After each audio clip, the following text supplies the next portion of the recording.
Thank you, and thank you, C3E, for allowing me the opportunity to make this presentation today. I am Kim Saylors Laster. I'm the Vice President of Energy for Walmart Stores, Inc., and it is a pleasure and an honor to be here today. I also have a passion for Uganda and for development in East Africa, so I am particularly honored today to present this award for advancements in the developing world to Katherine Lucey from Saylors Laster. I have been following the work of Saylors Laster for the last 2 years, and I really need to apologize in case I knocked any of the other ambassadors down in my haste to volunteer to present this award. So I am just thrilled to be here. Those of you that heard the last panel just know what an awesome job that all of the panelists did, and the Saylors Laster work has been incredible. You heard Katherine talk about the great work of Saylors Laster. Let me tell you a little bit about Katherine.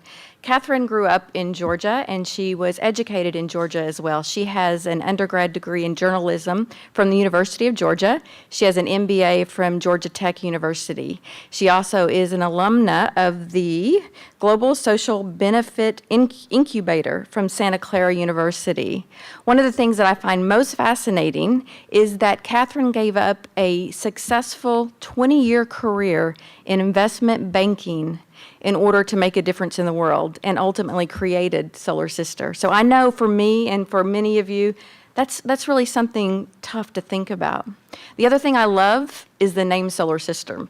How many of you think that's the most awesome name in the world for an organization? Woohoo! Yeah, I completely agree. You heard Katherine talk about that first step in Entebbe when you're getting off the airport, and I can visualize it. I've done it. She described it perfectly. What she didn't tell you, and what those of us that have been in developing worlds or developing areas of the world know, is that her work is not easy. It involves difficult travel to remote villages that you would never find the way to if you didn't have somebody guiding you. And those roads that they call roads really aren't even roads. They are really like that last path if you're going to a river to go floating that only locals go on. It's way out there, and she's making that journey, and then she's spending 5 days sometimes training women to become entrepreneurs. And she's doing that in a village, remember, that has no electricity and no running water for 5 days. It's tough. It's not easy. So we are all really in awe, Katherine, of what you've been doing and the things that you're doing. So thank you for that. And the last thing I want to really talk about is I think there's an important concept that we think about, and that's that whole person. And in involving your whole person in the career that you choose, and maybe it's for that second half of your life, Katherine's done that. She's committed to giving her head, because she's really smart, her hands, because it's hard work, and her heart, because that's what it takes to do what she's doing. So please help me congratulate and recognize Katherine Lucey and Saylors City.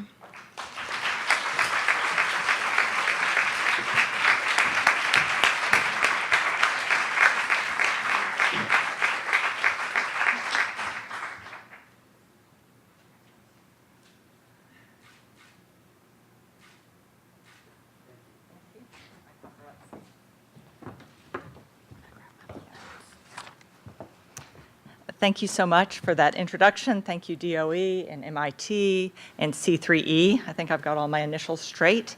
It's such a pleasure to be up here with all of you. I work every day with women entrepreneurs. We are our own Women in Clean Energy Symposium. It looks a little different when I'm working in the village than it does here, but they would be very proud to call all of you Saylors Sisters. So please join us in Saylors Laster. So I am really humbled by this, and it looks like I'm up here all by myself, but it's actually not true, because I am surrounded by the 500 Saylors Laster entrepreneurs who are the ones who are making the difference because they're out creating energy access in really difficult situations and doing it with joy and enthusiasm and expertise. These women are amazing entrepreneurs. One of the ways I would like to describe it is our competition often is a shop in the town, in the nearest town, which may be 4 hours away or 2 hours away, where they sell electronic equipment. And you walk into this shop, and it's floor to ceiling shelves with all kinds of electronic equipment. And what there's some young man standing behind the counter, and if you walk into that shop and you say, well, I would really like a light to brighten my home. And he looks at you, and he's like, okay, well, I've got a 5-watt panel here, I've got a 2-watt panel there, what do you want? Well, most of the women in these rural areas, a 5-watt? A what? And so they're intimidated to go into a store like that. They're treated as if they don't belong, and so they don't make the purchase. They're not going to travel 4 hours to go into an electronics store to buy something that they don't understand. And so that's where Solar Sister comes in, because what we have is a network of women who are trained in solar technology and clean energy technology, who reach out to their communities, to people that they know. It's their sister, it's their cousin, it's their friend, it's the woman that they know from church, it's their women's group committee. It's not just, actually they don't sell just to women, they also sell to everyone in town, but they sell a way that is how, if you ever go to a sales training, this is how you're taught to sell. They sell by selling the benefits of the product. They will say, I know that in your home you have a baby, and that baby should not be breathing those black fumes that come off of that kerosene lamp. And I know that last year you actually had a fire because the kerosene lamp got tipped over. So I want to make sure that you have this solar lamp because it's safer, you won't be coughing, and the baby that's strapped on your back as you're reaching over the cook stove to cook won't be breathing in all of those terrible fumes because I have this efficient cook stove which uses 1/3 less wood and 1/3 as much wood, and so we'll be generating less smoke and make you healthier. They understand that they understand exactly what it means to live a life with energy poverty and how it improves if you bring something like this technology into the home. Because we're working with trying to reach households with energy technology, we're reaching our customers, and our customers are the women. As you heard, they're the ones who are making that day-to-day decision to make the purchase. And so by having this army of women going out there to sell the products, we have found to be a very successful strategy. And it's creating energy access, and it's creating economic opportunity for these Solar Sister entrepreneurs. So I'd like to share with you just a couple stories of some of the entrepreneurs so that although they can't be here with me today, maybe you can picture them.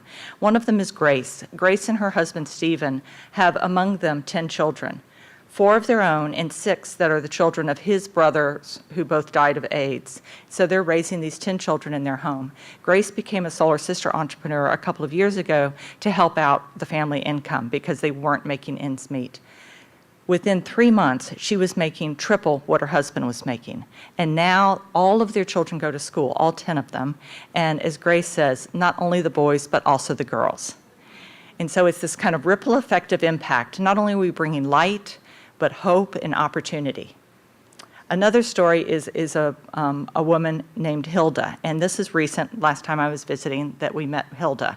Hilda also is a teacher, and so this is an opportunity for her to have a business outside of her main, she works all day as a teacher, but then she comes at home at night, and she's one of our customers actually, she's not an entrepreneur, she's a customer of ours who has bought a solar lamp because in the evening she has a cake making business. And she also has adopted many children into her home and helped putting them through their school through her cake making business. And by having a solar lamp to make her cakes at night, it means she doesn't have to purchase kerosene, she's saving money, and so her business is more profitable. And the cakes don't have kerosene dropped on them, which makes them much more sellable. So Hilda's business is booming, and she has helped support, I think it's 10 children also, going through school all the way up through university is the oldest. And so with access to clean energy, the improvement in lives is tremendous. It's just a transformational impact. I invite all of you, whenever you come to visit in East Africa, to please let us know. I would love to invite you to come visit and see the Solar Sisters and understand exactly on the ground what it's like to have clean energy technology change lives. Thank you so much.